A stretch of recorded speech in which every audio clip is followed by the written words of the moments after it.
Special OTT परीक्षा रे होइथिबा घटला प्रश्नपत्र प्रघट ये जो घटना वर्तमान चर्चार विषय किंतु बोर्ड कर्तृपक्ष वर्तमान सुधा चोर को धरी पारु नाहांती।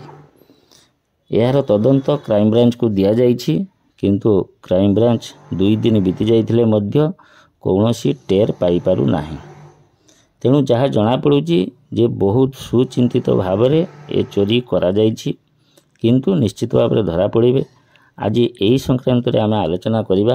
भिडियोटी को शेष पर्यंत देखंतु। नमस्कार, मु डीकेडी आपण माने देखुछंती आपनकर प्रिय चैनल डीकेडी ऑलवेज आपके साथ। यही चैनल रे आपण माने एही प्रकार कंटेंट सदाबेले पाइबे। जदि चैनल को आज पर्यंत सब्सक्राइब करि नथिबे तेबे दया करी चैनल को सब्सक्राइब करिवे एवं पाखरे थिबा बेल आइकन को निश्चित भाव में चिपिबे। तो आसंतु वर्तमान संपूर्ण खबर को जानि नबा। एसओटीटी प्रश्न भाइराल हवा परे वर्तमान सुधा क्राइमब्रांच कौनसी टेर पाई पारु नाही जे चोरी केउठारु हेइछि, किपरि भाव में चोरी करा जाइछि। कारण प्रत्येक प्रश्नपत्र रे क्यूआर कोड थिला।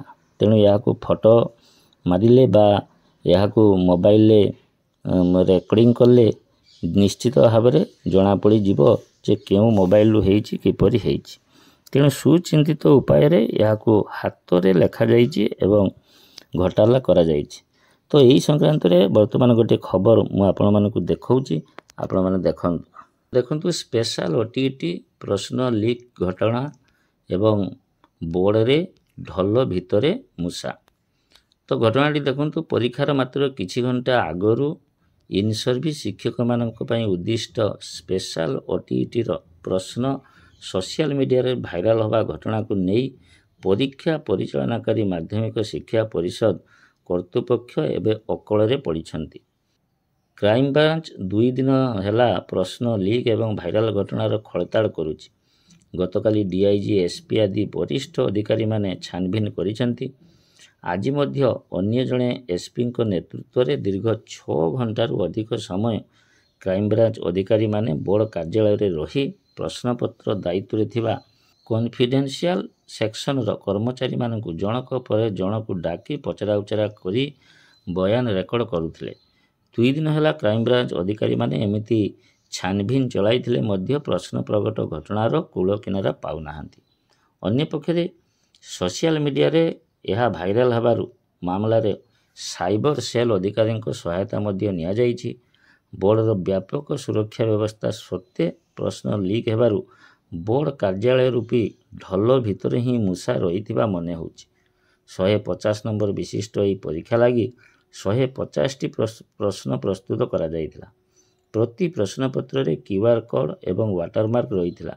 बोर्ड कार्यालय रु प्रश्नपत्र परीक्षा केंद्र को जीवा भितरे काले किए चंचकता करी ताकू ताला खोली जो मुदा पैकेट रु प्रश्नपत्र खोली नब सेथिलागी बोर्ड कर्तृपक्ष डिजिटल लकर रो सहायता नैथिले।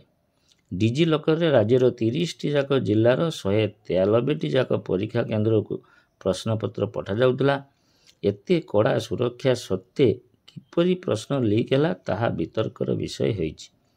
सीधा सड़क प्रश्नपत्र फोटो उठाई किंबा जेरक्स करी भाइराल कले वाटरमार्क और क्यूआर कोड नंबर द्वारा धरा पड़ी जिबार संभावना थिबारु सेथिलागी केही चतुरतार सह प्रश्न लीक करिछि। प्रश्न को टिपी नहीं हाथ लेखा प्रश्न और ताहार उत्तर लेखि भाइराल करिछि।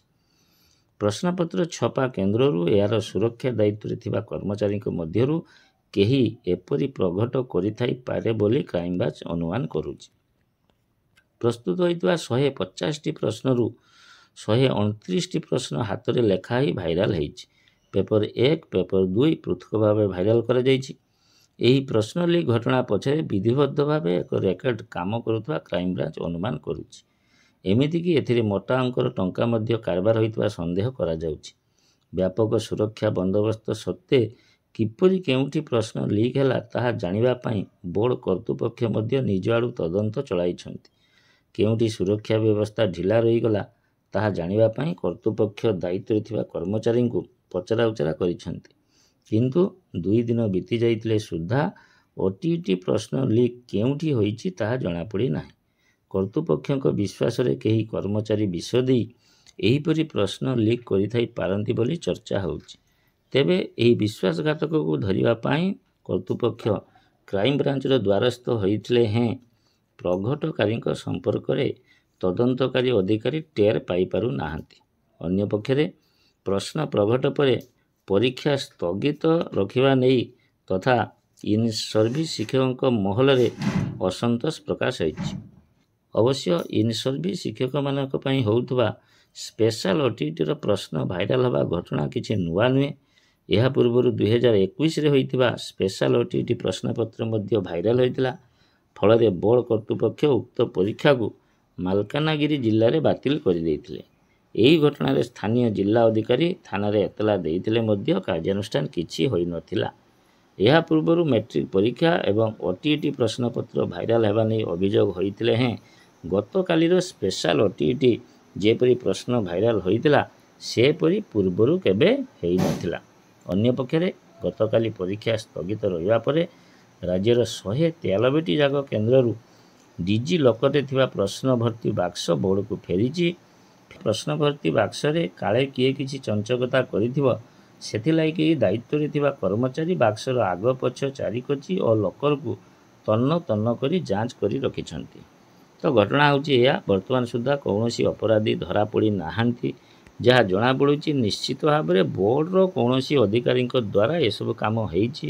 ପ୍ରଶ୍ନପତ୍ରର ଦାୟିତ୍ୱ ବୋର୍ଡର, ତେଣୁ ବୋର୍ଡର ଯେକୌଣସି କର୍ମଚାରୀଙ୍କ ଦ୍ୱାରା ଏହା ନିଶ୍ଚିତ ଭାବରେ ହେଇଥିବ ଯାହା ଅନୁମାନ କରାଯାଉଛି। କିନ୍ତୁ ଯେତେବେଳେ ପର୍ଯ୍ୟନ୍ତ ଚୋର ଧରା ନ ପଡ଼ିଛି ସେତେବେଳେ ପର୍ଯ୍ୟନ୍ତ ଏହାର ସତ୍ୟତା ଜଣାପଡ଼ୁନାହିଁ। ସେ ବା ଯାହା ହେଉ, କିନ୍ତୁ ବର୍ତ୍ତମାନ ଇନ୍ ସର୍ଭିସ୍ ଶିକ୍ଷକ ମହଲରେ ଅସନ୍ତୋଷ ଜୋର ଧରିଛି। କାରଣ ସେମାନେ ସ୍ପେଶାଲ ଓଟିଇଟି ପରୀକ୍ଷା ବର୍ତ୍ତମାନ ଦେଇପାରିଲେ ନାହିଁ। ପୁଣି କେତେବେଳେ ନୋଟିଫିକେସନ୍ ହେବ, ପୁଣି କେତେବେଳେ ପରୀକ୍ଷା ହେବ, ସେ ମଧ୍ୟ ଅନିଶ୍ଚିତତା ଭିତରେ ସମସ୍ତେ ରହିଛନ୍ତି।